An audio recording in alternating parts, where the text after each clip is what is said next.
Hey Mystery, have you ever looked into the causes and the implications of the counterculture of the 1960s, particularly the emergence of recreational drug use?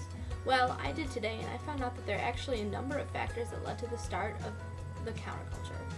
Foremost was the sheer numbers of the counterculture participants. As the largest generation of Americans, the baby boomers grew into young adults as they rejected their parents' more conservative behaviors and moral standards.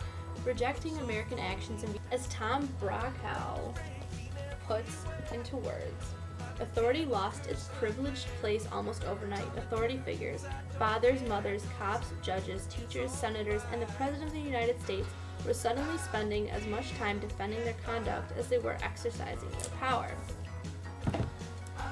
Assuming their own ultra-liberal, hedonistic philosophy, the idealistic youth of America tended to the budding shoots of the counterculture that began in the 1950s by the Beatnik.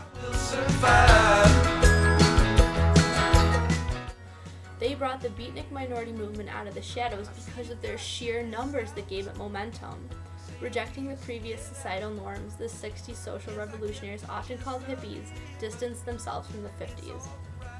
The atmosphere of mild rebellion, the new left liberalism, and the idealism was a perfect environment for the emergence of recreational drug use.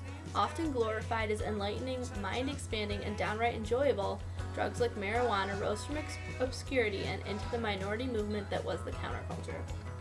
Hallucinogens were also used. Chemist Albert Hofmann was the first to synthesize lysergic acid diethylamide, or LSD. Hofmann, in fact, experimented on himself, and the drug was initially marketed as a cure-all. Its health effects were unknown until 1966 when it was legalized.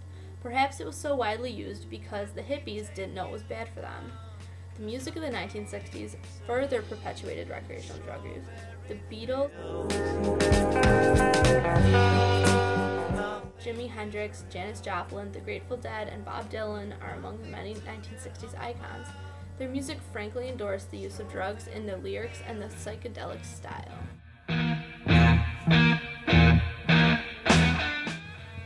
Hippies gathered at musical happenings like Woodstock and flocked to concerts at San Francisco's Summer of Love.